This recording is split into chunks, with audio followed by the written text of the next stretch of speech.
Chettinad times Lakshmi ராமுவின் அன்பான வணக்கங்கள்.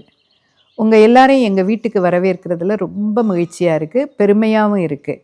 இந்த வீட்டுக்கு பேர் என்னன்னு முதல்ல தெரிஞ்சுக்கோங்க. இந்த வீட்டோட பேர் SASRM ஹவுஸ், அதாவது சாவண்ணானாச்சானா ராவண்ணமானா வீடு அப்படின்னு ஒரு பேர். இது பழமையான பேர். இந்த வீட்டையும் நீங்கள் பார்த்தீங்கன்னா நாங்கள் பழமை மாறாமல் புதுப்பிச்சிருக்கோம்.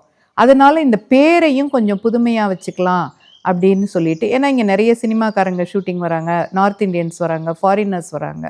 அவங்களுக்கு இந்த பேரை ப்ரொனவுன்ஸ் பண்ணுறதுக்கு கஷ்டமாக இருக்குது அப்படிங்கிறதுனால லக்ஷ்மி ஹவுஸ் அப்படிங்கிற பேரையும் நாங்கள் வச்சுருக்கோம். ஸோ SASRM ஹவுஸ்னாலும் லக்ஷ்மி ஹவுஸ்னாலும் ஒன்று தான். இது என்ன உங்களுக்கு காமிக்குதுன்னா, இந்த வீடு பழமையும் புதுமையும் கலந்த வீடு.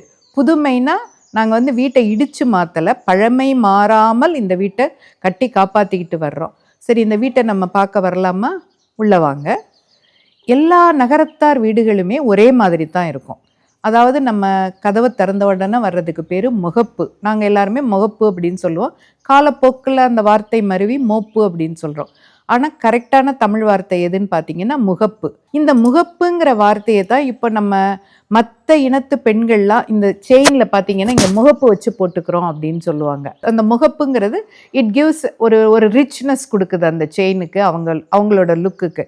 அதனால தான் இந்த முகப்புங்கிற வார்த்தையிலேருந்து எடுத்தது தான் அந்த முகப்பு அப்படிங்கிறது. இந்த வார்த்தையை நம்ம நகரத்தார் தான் கண்டுபிடிச்சிருக்காங்கங்கிறது ரொம்ப சந்தோஷமாக இருக்குது. இந்த முகப்புக்கு ரெண்டு பக்கமும் இருக்கிறதுக்கு பேர் திண்ணை. அந்த காலத்தில் பார்த்தீங்கன்னா திண்ணை பள்ளிக்கூடம்லாம் இருந்திருக்கு. திண்ணையில் வச்சு தான் வாத்தியார் ஏட்டு பள்ளிக்கூடம்லாம் நடத்தியிருக்காங்க. திண்ணை பள்ளிக்கூடத்தில் படித்தவங்க தான் எங்கள் ஐயாக்கள், அப்பத்தாமார், ஆயாக்கள்லாம் திண்ணை பள்ளிக்கூடத்தில் படித்தவங்க தான். அந்த கல்வி தான் இந்த வீடு கட்ட உபயோகமாயிருக்கு அப்படிங்கிறது. அந்த திண்ணை பள்ளிக்கூடத்து கல்வி ரொம்ப ஆழமான கல்வின்னு தான் சொல்லணும். அந்த திண்ணையை அடுத்து நீங்கள் உள்ளுக்குள்ளே வந்தீங்கன்னா அடுத்ததுக்கு பேர் வளவு. இந்த வளவோட ரெண்டு பக்கமும் பார்த்தீங்கன்னா பட்டாலைன்னு நாங்கள் இப்போ சொல்கிறோம். இந்த பட்டாலைங்கிற வார்த்தை எப்படி வந்திருக்கோம் அப்படின்னு பார்த்தீங்கன்னா, அந்த காலத்தில் நகரத்தார் வீடுகளில் இந்த புரட்டாசி மாதம் ராமாயணம் படிப்பாங்க. ஆல்மோஸ்ட் எல்லார் வீட்லேயுமே ராமாயணம் படிக்கிறது ஒரு வழக்கமாக இருந்திருக்கு.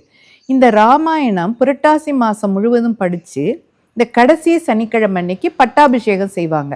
இந்த பட்டாபிஷேகம் செய்கிறது இந்த பட்டாலை, அதில் வச்சு தான் இந்த பட்டாபிஷேகம் செய்வாங்க. இதை பட்டகசாலை அப்படிங்கிற பேர், அந்த பட்டாபிஷேகம் நடத்தினதுனால அதோட பேர் பட்டகசாலை. இந்த பட்டகசாலைங்கிறது மருவி இப்போ பட்டாலைன்னு ஆயிடுச்சு. இன்னைக்கும் நிறைய நகரத்தார் வீடுகளில் ராமாயணம் படிக்கிறாங்க, பட்டாபிஷேகம் நடத்துகிறாங்க. அதுதான் அடுத்தது இந்த வளவு. இந்த வளவோட அமைப்பு பார்த்தீங்கன்னா நடுவில் வாசல். இப்போ முற்றம் அப்படின்னு சொல்கிறாங்க, நாங்கள் வாசல் அப்படின்னு சொல்லுவோம். இது நல்ல ஓப்பன் ஏரியா.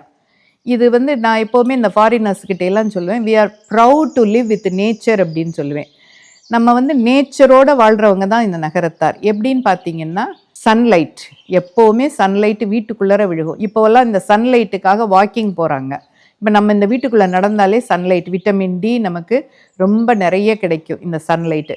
அடுத்தது மழை வந்துச்சுன்னா நேராக வீட்டுக்குள்ளே தான் விழுகும். நம்ம மழையை தேடி எங்கேயுமே போக வேண்டாம்.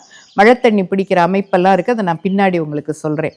மழை, காற்று, இந்த வீட்டுக்கு ஏசியே தேவையில்லை, ஃபேன் கூட தேவையில்லை. ஏன்னா அந்த அளவுக்கு கூலாக ஒரு காற்று வரும். எல்லாமே எங்களை சுற்றி இருக்கிறதுனால இந்த நகரத்தார் வீடு அமைப்புகள், நகரத்தார் எல்லாமே லிவிங் வித் நேச்சர் அப்படின்னு தான் சொல்லணும். அதுதான் வளவு அப்படின்னு சொல்லுவோம். அடுத்தது நீங்கள் பார்த்தீங்கன்னா, இந்த சொல் கொஞ்சம் வித்தியாசமான சொல் அடுத்து வர்றது ஆளு வீடு அப்படிங்கிறாங்க. இது எப்படி வந்திருக்கோம் அப்படின்னு கொஞ்சம் யோசிச்சு பார்த்தா, அதாவது இந்த பிரிட்டிஷ் பீப்புள் காலத்தில் ஹால் அப்படின்னு இருக்காங்க. இந்த நம்ம நகரத்தார் ஒரு பெரிய ஒரு நீளமான ஒரு அமைப்பை கட்டிட்டு அவங்க ஹால்னு சொல்கிறத எடுத்துக்கிட்டு ஆளு அப்படின்னு இருக்காங்க. அது ஆளு வீடு அப்படின்னு சொல்லி அது மறுவனது தான் இன்னைக்கு ஆளு வீடு அப்படின்னு சொல்லி நம்ம அமைப்பில் வந்திருக்கு ஆளு வீடு.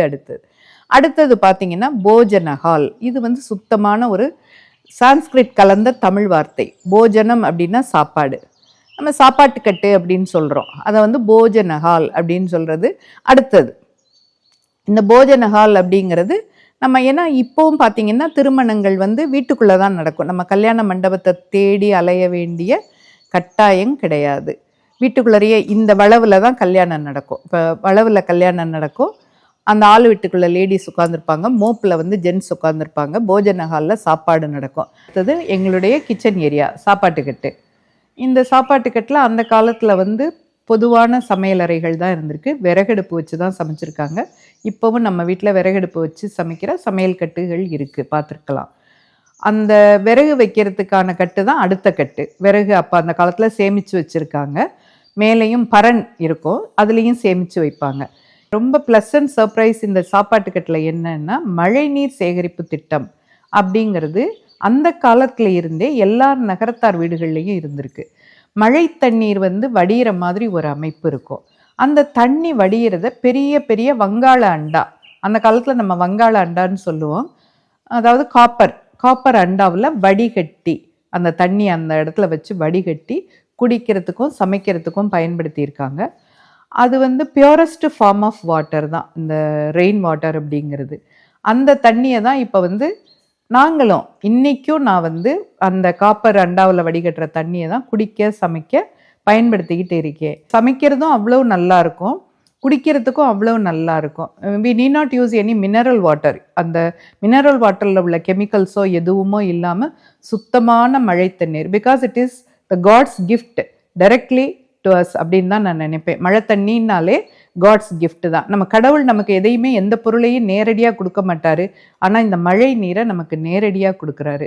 நம்ம எல்லாருமே இந்த மழை நீர் சேகரிப்பு திட்டம் வைக்கணும் அப்படின்னு இப்போ கவர்மெண்ட் சொல்லுது. ஆனால் அந்த காலத்தில் இந்த நகரத்தார்கள் அதைத்தான் பயன்படுத்தி இருக்காங்க அப்படிங்கிறது ரொம்ப சந்தோஷமாகவும் எகைன் ரொம்ப பெருமையாகவும் இருக்குது.